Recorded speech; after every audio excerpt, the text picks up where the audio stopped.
How's it going, everyone? My name is Michael SK, and welcome back to Wonderful Everyday. So, in the last episode, we got a little bit of information on the, I think it's Sanemi family, which is, I guess, the mom's side of this beautiful and totally not fucked up family. And the Mamiya blood is the good blood. Sanemi blood, I think, is the bad one. I think that's how it goes. We also saw the end of the lovely beach episode, that lovely bleach, Okay, bleach, yeah. Definitely bleach, the bleach session. I definitely need to partake in that. No, the beach session, which was nice, wholesome, everything was good about that, but now things must, get a little sour. I believe their father's death has now come. We were expecting that, or at least I was. I mean, we knew that he died at some point, and I guess this is that point. The end of summer. Hasaki and I had been called to visit our father in the hospital in Tokyo. All we were told beforehand was that he was going in for a routine checkup. But when we got there, we were greeted by the sight of him wasting away, hooked up to tubes and strange medical devices. Hasaki was reduced to simply clutching his hand, bawling her eyes out all the while. I couldn't do anything more than simply stand and watch. Takuji and his mother stood off to the side, their faces little more than expressionless masks. Outside, summer was drawing to a close, the sun quietly blazing away as it prepared for autumn. Inside, our father quietly drew his last breath. I couldn't help but wonder, did he know things were going to end up like this? Maybe that was why he sent Hasaki to live with us in the first place. Not long thereafter, they read us his will. I was still young at the time, and moreover still numb from what had just happened. All the technical stuff they told us about dividing up his estate or whatever just went in one ear and out the other. But one thing came through loud and clear. Tomosane, I want you to take care of Hasaki. That was the last message, or that was the last message I received from my father. Okay.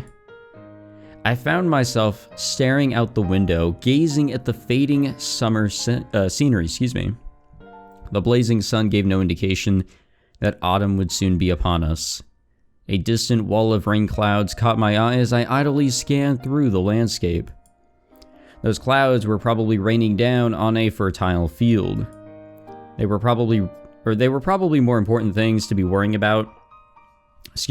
As I sat there in that cold room, my father's motionless body lying in front of my eyes, but for the life of me, none of them came to mind.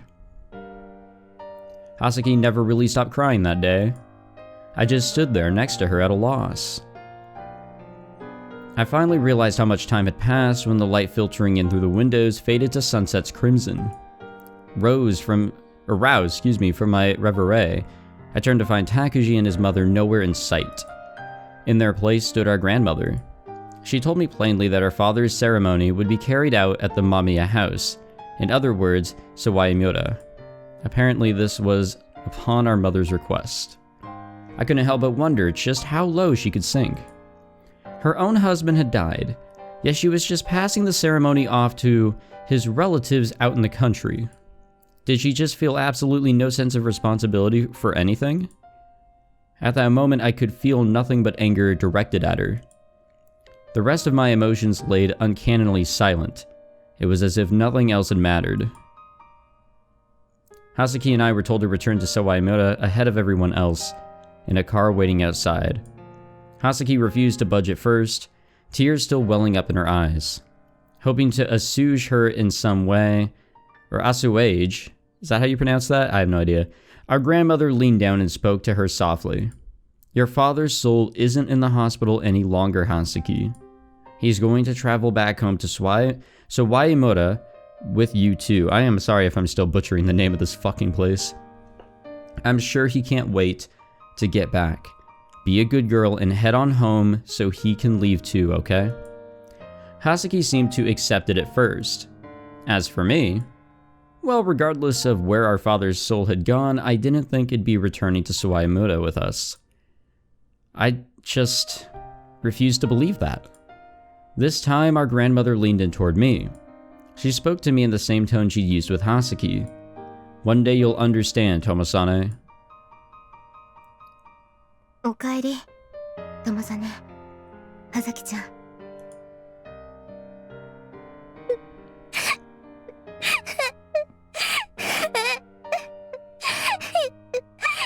きちゃん。 Yeah, I feel that, man.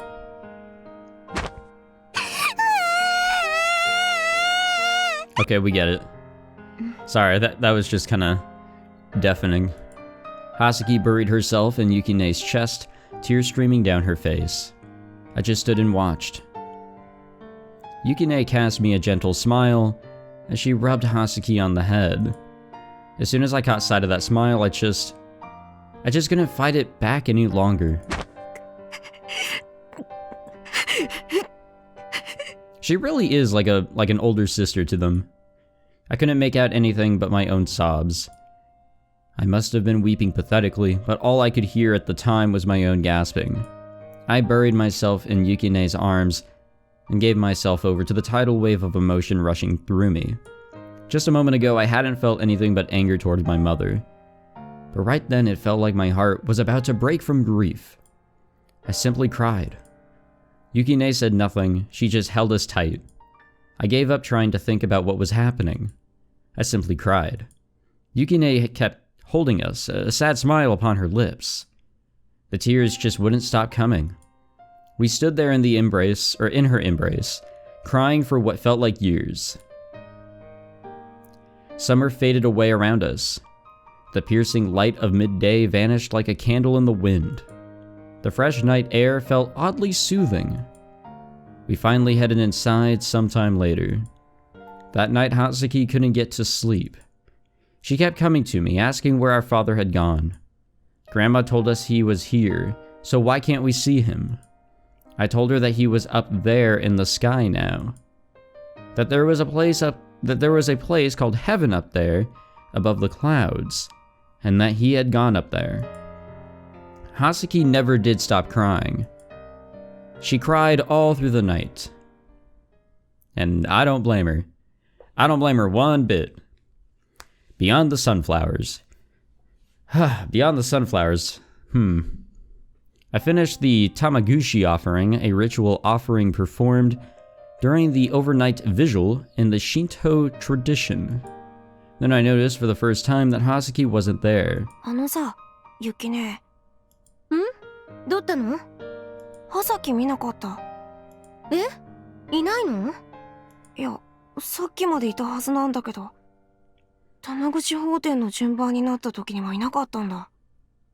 トイレとか？一応、家とかのトイレは見てみたんだけど、いないみたいなんだよ。なんだよそれ。Yukine quickly ran off to search around the house. I searched the area around the house too, looking in every place I could think of. いた？いや、いない。みんなにも聞いたんだけど。Oh. 友さね、葉崎ちゃんがいないんだって。God damn, dude. He looks so different. 知らんだい。家にはいないと思う。押し入れとかまで探したから。周辺は探した。少なくとも家の周りにはいない。なんでこんな時間に。わからない。俺が玉串放天するまではいたと思うんだけど、気がついたら。とりあえず練習生とかにも探させて、お父さん。ああ、わかった。とりあえず手の空いている人間すべてに頼む。Damn, even his tone of voice is just totally different from what we're used to. とりあえず、That is so off-putting. まずは水際を探すわよ。水際？一番危ないでしょ？何かあったら取り返しがつかない。俺は海側を探してくれ。さすがにあの年齢じゃ海までたどり着けるとは思えないから安心だけど、一応。じゃあ私と友実は用水路見てくる。あ、頼んだぞ。It's crazy. Yuki is that man's fucking daughter. Wow. 用水路にはいないみたいね。この先にため池ってあったわよね。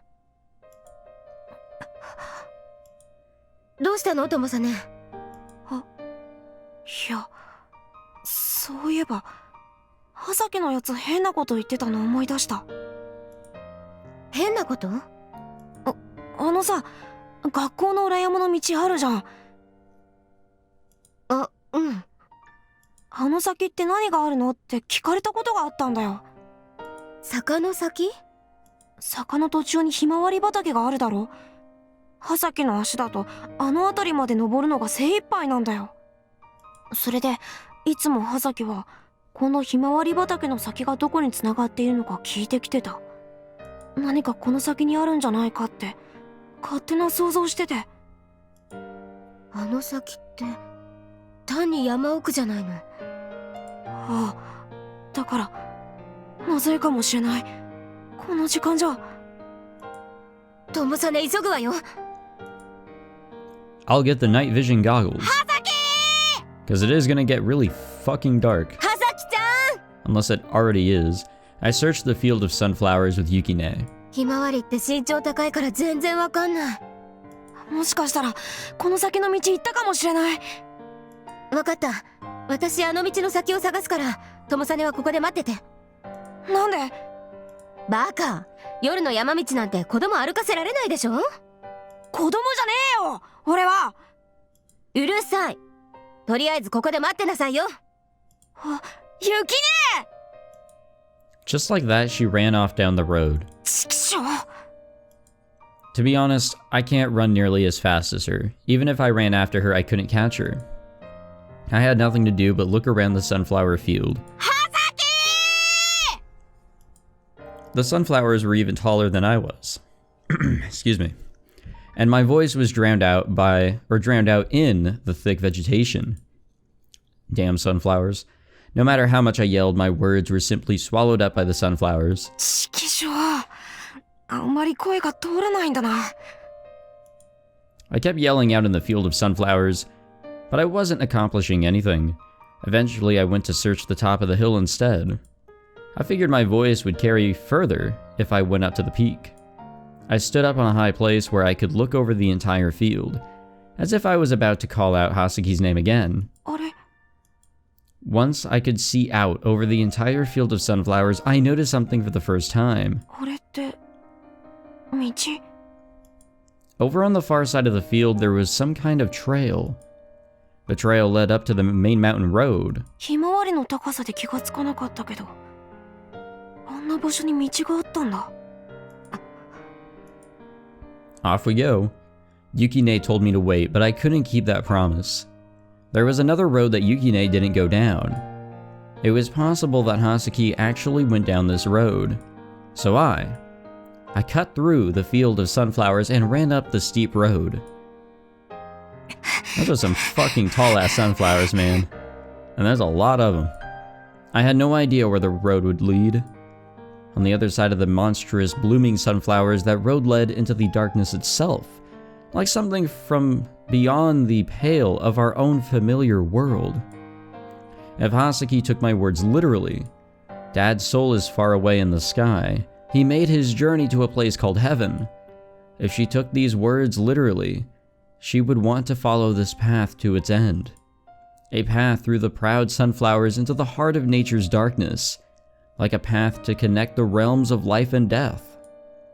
If there was any place that Hasaki would imagine her father's soul taking up its final residence, it would be this place, beyond the hill of sunflowers. That's why I ran. I ran up the steep hill with all my might. I ran headlong into the night, and I saw a light before me. It was like we were coming out upon the world's exterior. What a sight. That's actually a really neat sight. Damn, I wish I was living back in the country. A world of deep blue. Brilliant shining stars were woven into the tapestry. I'd never seen such a night sky. It looked like the sky was falling. なんだこれ。 I was taken aback by the sheer number of stars. The starry night sky was always a beautiful sight in this village.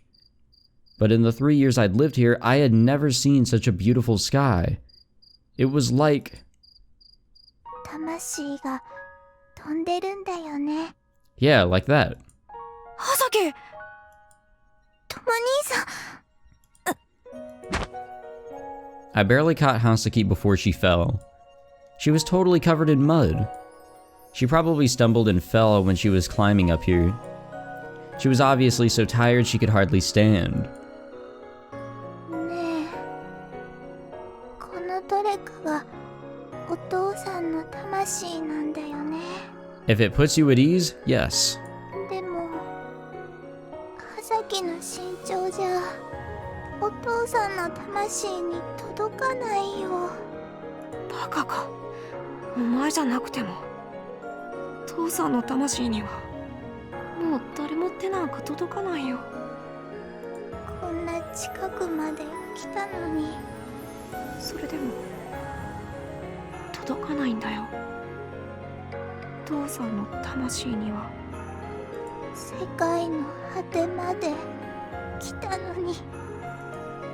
A sky full of stars that seemed about to rain up down upon our heads. I wasn't really surprised that Hasaki would think it was the edge of the world. That this could have been the edge of the world. Hasaki started to cry. ここは世界の果てじゃないんだよね。とも兄さん。お父さんの魂はここにはないんだよね。 Hasaki cried into my chest. I just held her and tried to comfort her. 世界の果てはないんだよね。だって。 Hasaki pointed with her finger. But she didn't point towards Sawayamura. It was another village, just like Sawayamura, lit up with the light of human life. There was another village out there, and after that a bigger town. No matter how far she walked, she would always find something else out there. No matter how far she tried to journey into the unknown, she could never reach the place where our father's soul had come to rest. That was the first time Hasaki was forced to face that truth. The truth of her father's death. The true meaning of the word. I held Hasaki close. 帰ろう。みんなが心配してるぞ。みんなが。ああ、そうだ。多分村中が大騒ぎになってるぞ。お前がいなくなったって。And what a coincidence that it was her brother that found her first. 大騒ぎ。ああ、こんな時間に外出歩くなんて父さんが知ったら怒られるぞ。ごめんなさい。バカ、二度とするなよ。ほら。 I squatted down and gave Hasaki my back. 本部、もう歩けないだろ。そんなことないんだったら倒れるなよ。ほら、乗れ。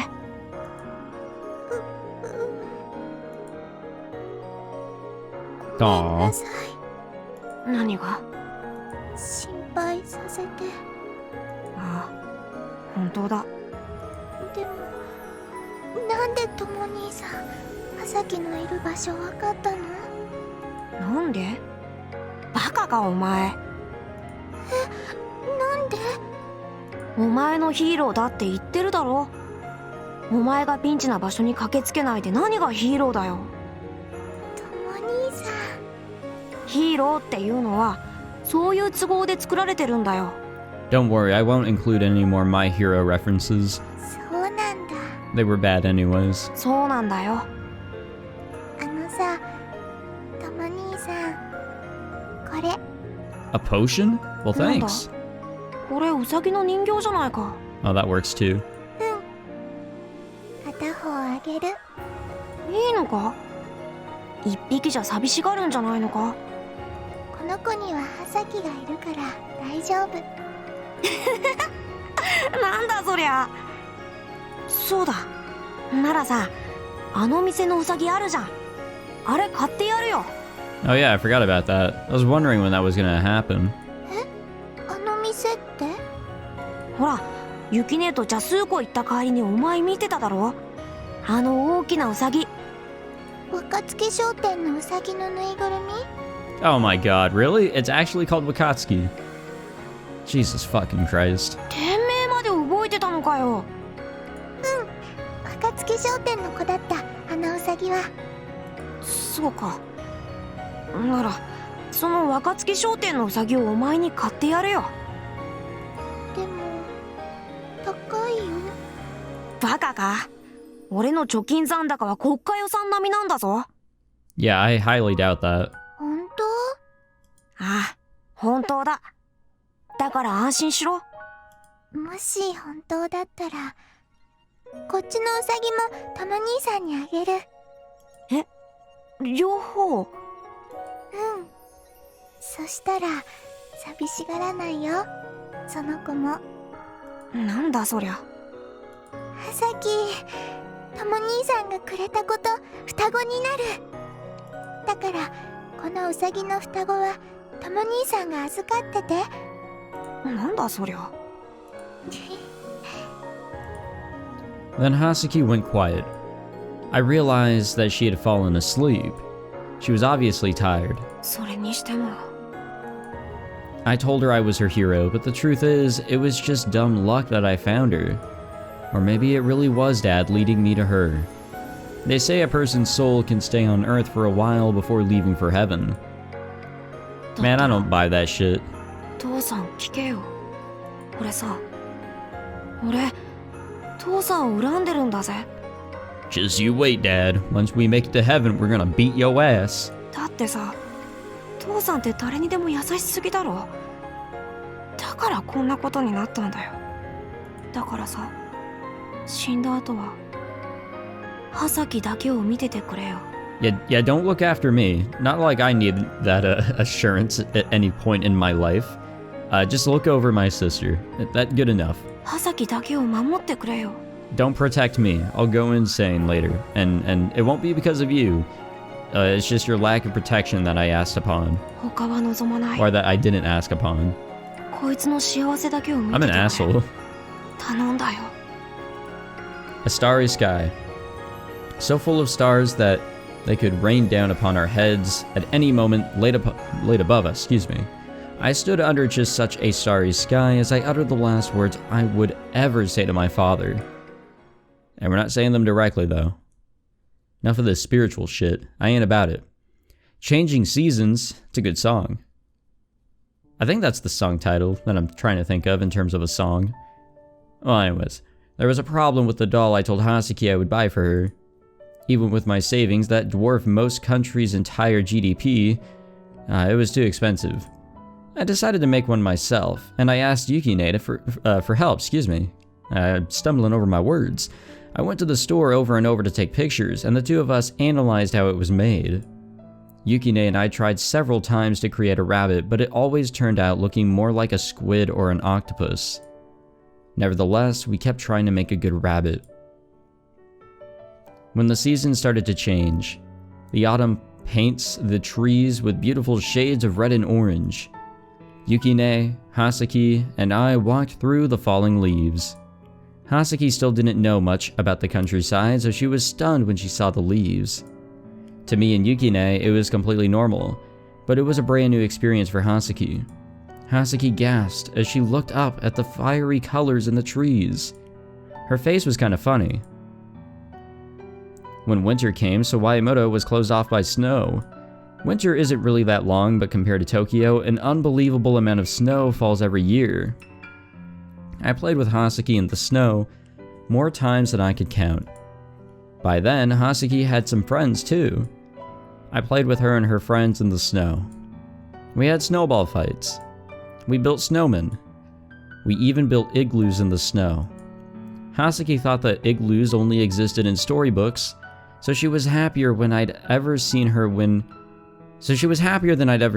we built a real one. Excuse me, I got lost in thought or something there. Hasaki's blustery red face stood in contrast to the world of white that surrounded us as we played in the snow.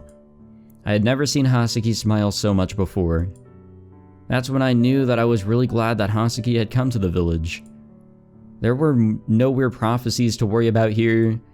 That weird woman we call our mother and Takashi too. They couldn't bully her out here. Hasaki laughed in the snow. As she played in the snow, her cheeks were bright red from the cold. The garish decorations that would mark Christmas in Tokyo were almost completely absent in this village. The shopping center in the next town over was pretty heavily decorated, but there was nothing special happening in Sawayamura. This year, Hazuki spent the New Year with the Mamiyas. Unlike Christmas, New Year's was a lavish event with the Mamiyas. It's a Shinto holiday as well, so that shouldn't be surprising. I got a New Year's gift from Yukine. There was only 5 yen inside. Thank you for 5 fucking pennies. I was going to get mad at her for that, but then I saw that Hasaki got 10,000 yen in hers. Okay, that's like $100, never mind. All is good. Yukine laughed and said, 2人で使ってよ。 Yukine said she had plenty of money since she had been working part-time in the next town over. But I couldn't really believe that a student like Yukine would have plenty of money. I was thankful regardless. Then Yukine said something else. たまにはちゃんとお姉さんらしいことしなきゃな。 Well, she does a good job here. Yukine smirked after saying that. What are you talking about? You've always been like a sister, or a big sister to me, excuse me. Yukine was always like a big sister watching out for us. Then the seasons changed again. Spring came. We kept making rabbits, and by this time we had quite a few failed creations. The white ears and paws we tried to put on each rabbit ended up looking more like tentacles on a squid. We came back to the store so many times that the old lady who owned the shop gave us the measurements for the rabbit doll, and she even gave us a stand for a doll to sit on. Then after so many prototypes, we finally finished a doll that looked like a real rabbit. Before I knew it, fall and winter had already turned into spring. By the time I could give her the rabbit doll, Hasaki had grown accustomed to life in Sawayamura. As it turned out, no one bullied her while she was here. Hasaki even had lots of good friends. Her life was so happy. A spring snowfall. The season of falling cherry blossoms. Hasaki and I both advanced a grade in school. Yukine too, of course. And a new year was about to start. Or so we thought. Just before summer, I remember the events of that day. The first day Hasaki came to this village. The last day I saw my father smile.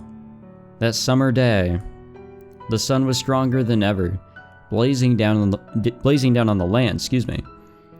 Only a year had passed, but it felt like we'd been together for a very long time. I lived with Hasaki as the various seasons passed, and then summer came around again. Sawayamura was covered in greenery and the sky was blue. And the sun shone upon it. Sunflowers raised their proud heads on that hill once again.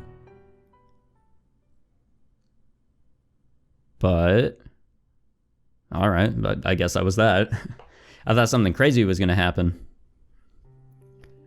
But I do have a feeling, you know, things are about to get a lot worse. I'm very worried for when things are going to hit the climax in this really comfortable story so far. Like sure, we had, you know, their fathers dying, which was sort of expected, but they were able to move on, which was a good sight, especially for Hasaki. And I guess that story that she told back in the previous route, and I'm pretty sure we heard that story in the beginning of the game too, or at least a variant of it. We got to see how that all came, or how that all played out. But no, so far a pretty nice story. I can't wait for everything to for shit to hit the fan. It's bound to happen. But for now, we're gonna save it. I'm gonna catch my breath because all that talking and everything has really taken my breath away or some shit like that. Something, I don't know. But thank you all for watching. If you enjoyed this episode, please leave a like, subscribe, all that fancy jazz, and I will see you guys in the next one. Take it easy.